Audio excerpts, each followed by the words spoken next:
um grande prazer contar com as suas presenças, particularmente dos senhores Tito Martins e Roberto Castelo Branco, como também dos analistas Felipe Irai e Marcos Assunção, palestrantes no evento de hoje. O Gilberto está me lembrando aqui o seguinte, que nós vamos homenagear o Roberto Castelo Branco, não é? Porque nós desenvolvemos aqui, com o objetivo de reconhecer o apoio das empresas à nossa associação, resolvemos criar um título do Amigo da APIMEC Rio, para os executivos das empresas, diretores que se destacam nesse apoio. E a comissão formada para indicar este diretor, por unanimidade, indicou o diretor de Relações com Investidores da Vale, o senhor Roberto Castelo Branco, por sua constante presença nas nossas reuniões e também pelo seu permanente apoio à nossa associação, contribuindo para o seu desenvolvimento.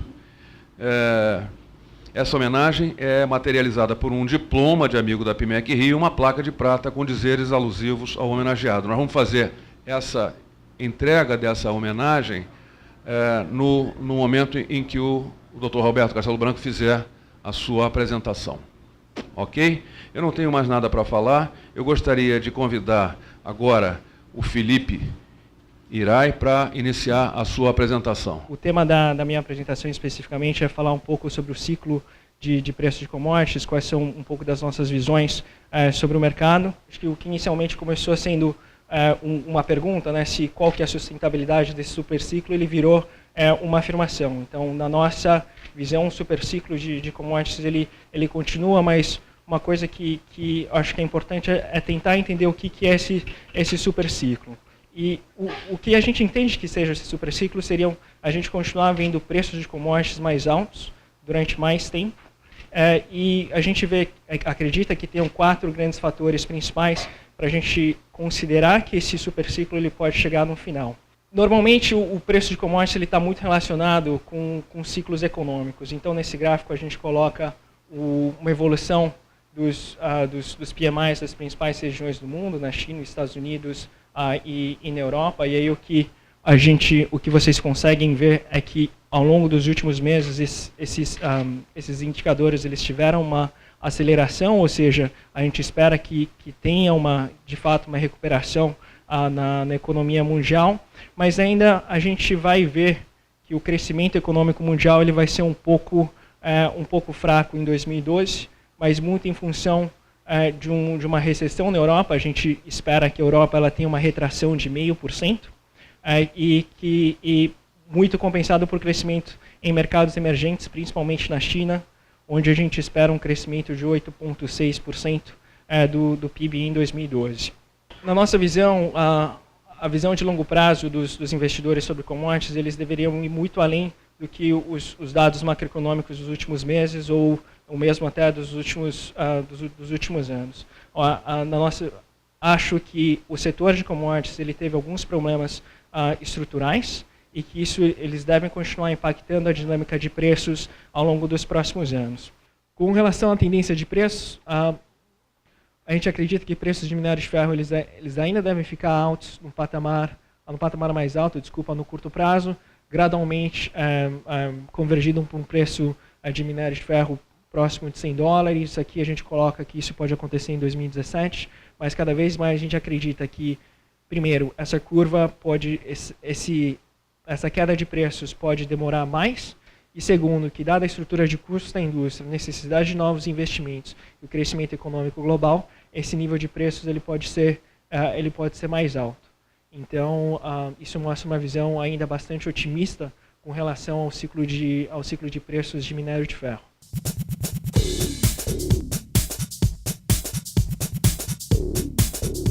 O objetivo hoje aqui é falar um pouco não só da Vale, como das outras empresas no mundo, das principais dificuldades que a gente está enxergando no setor de mineração como um todo para aumentar a capacidade no Brasil e no mundo.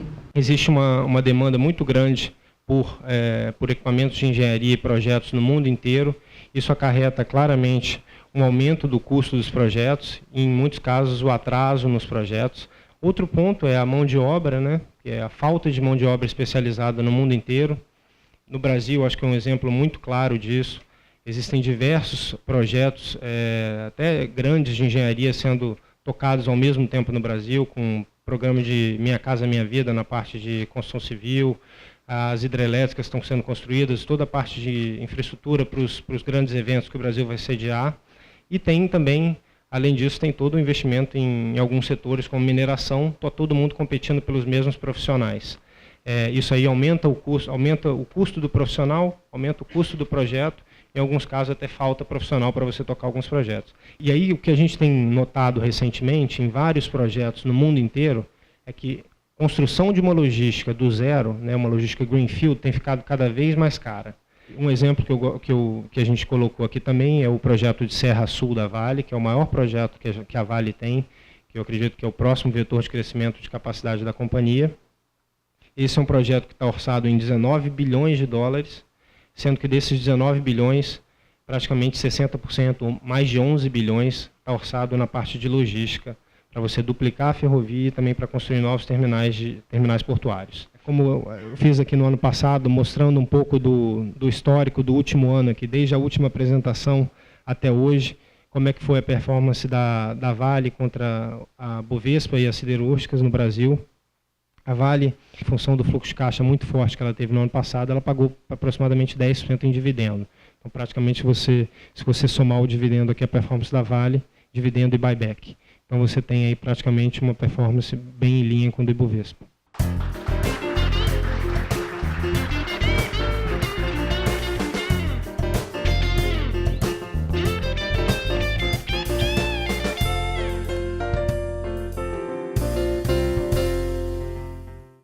A minha pergunta refere-se à política de fixação de preço do minério de ferro. Houve uma migração do contrato anual para o contrato trimestral defasado e agora há uma tendência de praticamente seguir o mercado spot. Mas, basicamente, eu gostaria de ouvir de vocês uma avaliação como é que pode prosperar essa tendência na China de criar a sua própria fixação de preço do mercado spot, junto com a CISA, uma tendência que eles estão fazendo, comparativamente aos 3 outros métodos de fixação, qual que deve prevalecer e qual o risco de interferência do governo chinês se o lado chinês de fixação de preço realmente for predominante. O método de precificação, ele não é só chinês, ele não é australiano, ele é global, né? Eu concordo plenamente com o que você falou e eu acredito que a tendência é de migração cada vez mais para períodos mais curtos, veio do anual para o trimestral defasado, para o trimestral corrente, para o mensal e algumas vendas spot. Eu acredito que a evolução vai ser cada vez mais próximo do spot. A gente tem outros, o mercado spot, na minha visão, ele traz uma transparência muito grande para o mercado. Por isso dificulta um pouco essa interferência do governo. É o mercado spot, cada negociação é negociada a cada navio. Se o governo quiser interferir no preço, provavelmente a demanda vai ser, aquela oferta vai ser desviada para outro mercado consumidor, e aí não vai ter oferta naquele mercado, o preço vai acabar tendo que subir, e aí o governo não conseguiu o objetivo que ele queria. Então, eu acredito que o sistema de precificação mais próximo do spot, ele traz uma transparência maior para o mercado, e eu acredito que ele vai ser uma evolução. Vai ser a evolução natural do mercado, com exceção de alguns mercados específicos que ainda prevalecem por uma visibilidade, por um planejamento de longo prazo um pouco maior, como é o mercado japonês principalmente. O mercado japonês ainda continua com um sistema trimestral defasado e eu acho que ele pode continuar, pelo menos por enquanto. E eu acho que o Felipe pode complementar, talvez até falando um pouco das outras commodities que já operam hoje no mercado spot e que você não tem muita interferência de nenhum player. É um mercado completamente aberto. Eu concordo com o ponto que o Marcos colocou aqui. O mercado ele é um só, não dá para você ter 2 preços para uma mesma commodity no mesmo mercado. Então, ou o mercado chinês, esse sistema de precificação chinês, ele deve ser muito parecido com os outros sistemas de precificação, né, do mercado spot, ou ele vai cair em desuso simplesmente porque as mineradoras ou até as siderúrgicas elas não vão operar nesse mercado, ou elas mesmas vão arbitrar esse mercado para que os preços eles sejam muito parecidos, que é exatamente em linha com o que a gente vê a tendência das outras commodities. Os chineses eles nunca questionaram por que eles pagam hoje o cobre perto de $4 por libra, sendo que o preço 10 anos atrás estava abaixo de $1. Eles simplesmente pagam esse preço porque esse é o preço do mercado. A gente acredita que no minério de ferro isso também vai acontecer. O preço do mercado é um único preço. Talvez com o ganho o aumento de liquidez nesse mercado, a confiabilidade do mercado, até dos próprios chineses nesse mercado também deve aumentar.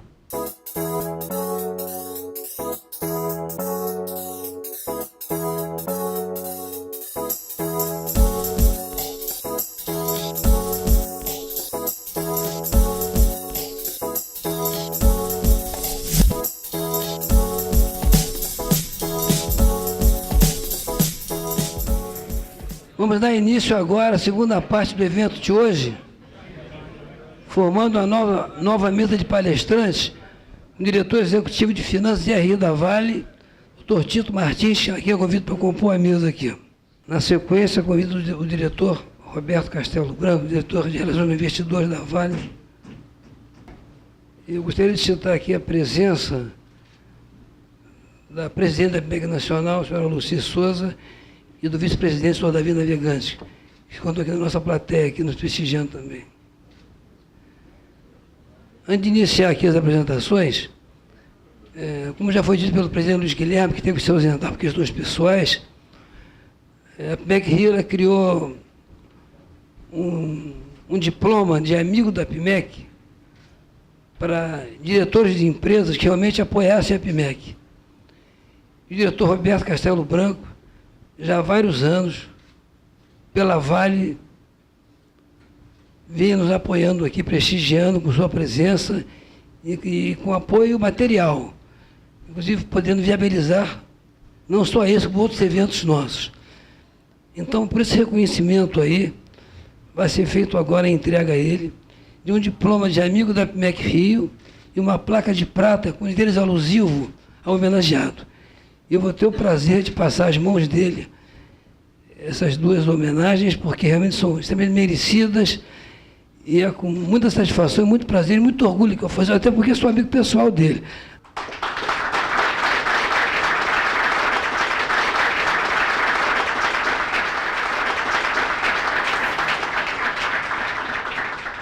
Eu apenas mantive a tradição da Vale, que é um relacionamento de longo prazo com uma instituição muito importante para o desenvolvimento do mercado de capitais no Brasil, que é a APIMEC.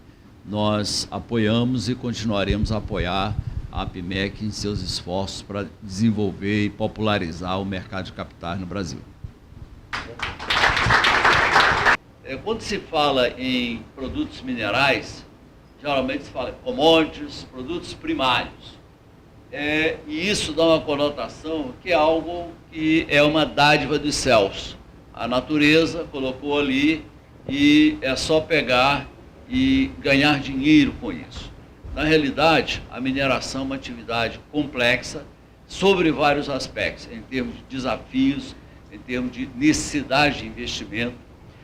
A primeira delas é uma indústria onde é obrigatório o planejamento a longo prazo, dadas suas características. Para vocês terem uma ideia, o prazo mínimo em termos de descoberta de um depósito mineral e entrada em operação de uma mina leva uns 10 anos. Isso impõe muitos riscos. Como hoje prevê a demanda por minério de ferro ou cobre daqui a 10 anos? É uma atividade, portanto, extremamente complexa.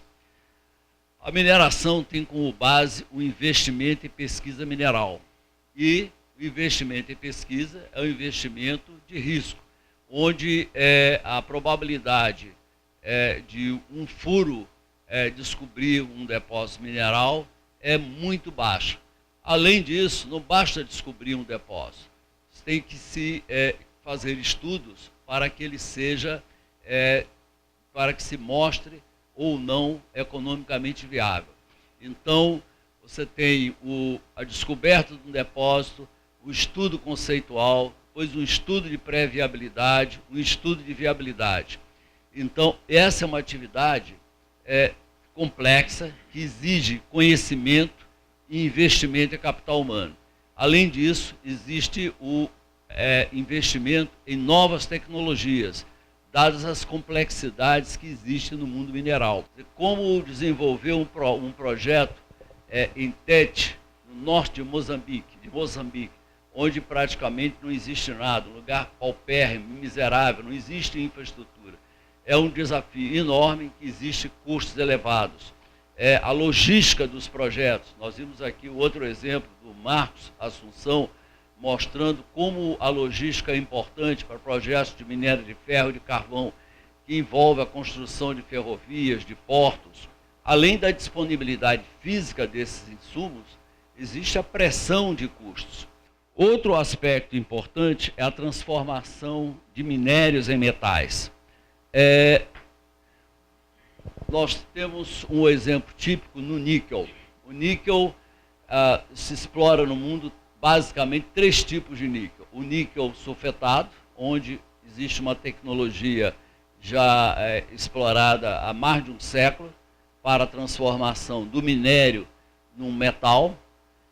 O níquel laterítico saprolítico, que é o níquel que exige uma tecnologia diferente, bem intensiva em energia.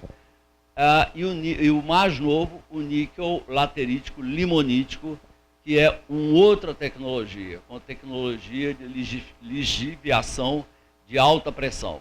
A Vale domina os 3 processos. Nós temos aqui como exemplo da intensidade tecnológica e conhecimento da indústria de mineração, os investimentos da Vale em pesquisa e desenvolvimento. Ao longo de 5 anos, nós investimos mais de 5 bilhões de dólares. Para 2012, nós temos um orçamento de 2,4 bilhões de dólares. Isso envolve a exploração mineral, o investimento para descobrir novos depósitos, estudos conceituais de pré-viabilidade, viabilidade e o desenvolvimento de novas tecnologias nos vários segmentos, inclusive na logística, que é uma atividade muito importante, principalmente para o minério de ferro e o carvão.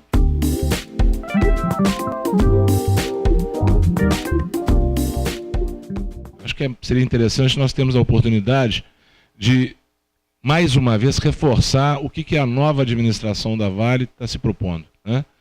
O Murilo assumiu meados do ano passado. Claramente, nós estamos fazendo uma mudança na forma de nos colocarmos para os nossos investidores, para os nossos acionistas e para diferentes stakeholders da companhia. O que a gente está querendo falar é que existe uma nova mensagem para o mercado. A companhia continua com a sua intenção de ser uma grande mineradora global, uma empresa bem percebida, não só para aqueles que investem recursos financeiros na empresa, mas também por diferentes stakeholders. Como diferentes stakeholders eu chamo onde nós operamos, nós queremos agregar valor. Nós queremos promover o crescimento social, queremos promover o desenvolvimento. Bom, e como é que nós vamos chegar nesse ponto, né? Bom, então o primeiro pilar desse nosso grupo é a excelência em execução de projetos, né? Nós chegamos à conclusão de que a dedicação em realizar um projeto, desde o seu conceito, desde a sua concepção até a sua execução, teria que ser melhorada. Nós teríamos que nos qualificarmos para isso. Segundo ponto, como nós vamos estar tratando o nosso investidor? A Vale por muitos anos disse, eu tenho a ambição de ser a maior mineradora do mundo. Outro dia me perguntaram, vocês abandonaram isso? Não, nós não abandonamos. O que nós estamos dizendo agora é o seguinte, nós temos uma ambição maior que essa, que é ser a melhor mineradora do mundo para seus investidores. E como é que nós vamos poder realizar esse objetivo? Exatamente olhando o foco de rentabilidade, de geração de retorno para o nosso investidor. E transparência. Falando um pouco de projeto, promovemos algumas mudanças, na verdade, com a nova diretoria anunciada em fins de início de dezembro. Foi criada uma área específica para tratamentos de projeto, mas vocês vão reparar que a estrutura organizacional da companhia hoje está voltada para performance dentro do que é esperado e execução daqueles projetos para que no futuro essa performance também seja obtida a partir desses projetos. E método. Muito importante nós nos concentrarmos e observarmos de forma disciplinar os métodos que têm que ser seguidos. E mitigação de riscos. O Roberto comentou um pouco sobre os riscos. Hoje nós temos dificuldades absurdas em todas as frentes. Um exemplo, falta recurso financeiro para os nossos projetos? Não, hoje não falta. A companhia está bastante líquida, o mercado está bastante líquido. Mas falta gente. É um risco hoje, gente. Não tem gente para trabalhar no nosso setor. Eu não conheço nenhum geólogo que está desempregado hoje, por exemplo. Não tem nenhum engenheiro de Minas que está desempregado. O sujeito pode estar aposentado, mas desempregado não está. É muito raro. Está faltando gente no mercado e tem uma briga no mercado por bons profissionais. Então, a administração de riscos, a mitigação desse risco é a prioridade nossa.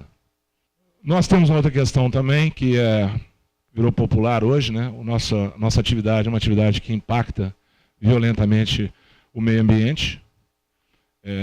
Eu diria que hoje, eu já falo isso há alguns anos, se me perguntarem quais as empresas do mundo que efetivamente mais se preocupam com a questão ambiental hoje, eu diria que as mineradoras estão na frente. Então, entre as principais empresas. Por quê? Elas sabem que efetivamente elas geram impacto no ambiente. Não tem como negar isso, né? Se você extrai do solo, você forçosamente impacta o solo. Se tem vida vegetal naquele lugar, ou vida animal, você está efetivamente impactando. O Roberto citou nos nossos centros de tecnologia, nós temos gente no Brasil hoje, e no Canadá e na Indonésia, trabalhando em pesquisa ligada, aproveitamento de água, a melhoria de qualidade do ar, a limpeza de água, a reutilização de água e contenção de resíduos. Ou seja, nós estamos efetivamente trabalhando de forma tal que, através da tecnicidade, consigamos fazer com que os nossos diferentes stakeholders entendam que, apesar de gerarmos impactos, nós também podemos trazer algum bem sob o ponto de vista econômico, sob o ponto de vista ambiental e social, para onde estamos operando.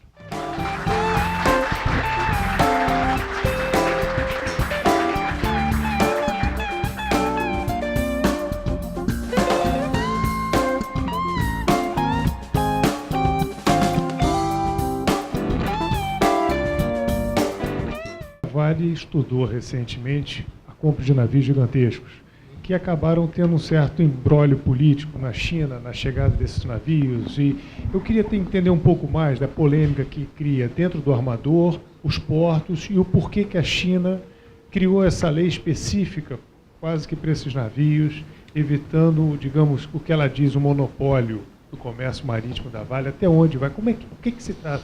Não tem restrição nenhuma na China para receber os navios, tá? O que acontece é alguns portos chineses não têm ainda capacidade técnica para receber esses navios e estão sendo feitos ajustes para recebê-los, mas outros portos podem receber. Inclusive, nós já tivemos, 2 semanas atrás, o primeiro descarregamento de um navio chamado Valimax num porto chinês. Eu gostaria de complementar o que o Tito falou. O governo chinês licenciou o estaleiro Hongsheng para a fabricação de navios para a Vale, 12 navios para a Vale. O mesmo governo chinês, através de 2 de seus principais bancos, o China Development Bank, que é o BNDES da China, e o Bank of China, financiou a construção desses navios, nos dando um financiamento de 1,6 bilhão de dólares. Então, não há oposição nenhuma do governo chinês à operação dos navios da Vale. Eu queria, em nome da PMEC Rio, agradecer aqui a presença do diretor Roberto Castelo Branco, pela excelência da apresentação também, e mais uma vez cumprimentá-lo e agradecer pelo apoio que tem prestado aqui a PMEC Rio. Em nome da PMEC Nacional, representando a Rio e todas as demais regionais também, eu queria agradecer à Vale pela excelente apresentação, parabenizar e agradecer pela parceria, né?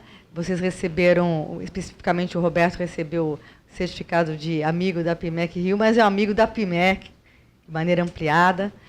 Parabéns pela apresentação e parabéns à PMEC Rio também, lembrando que esta atividade tão importante, né, esse seminário de mineração, ele pode ser computado como uma atividade de educação continuada daqueles analistas, né, que estão credenciados para o exercício da profissão. Agradeço a presença de todos e até a próxima.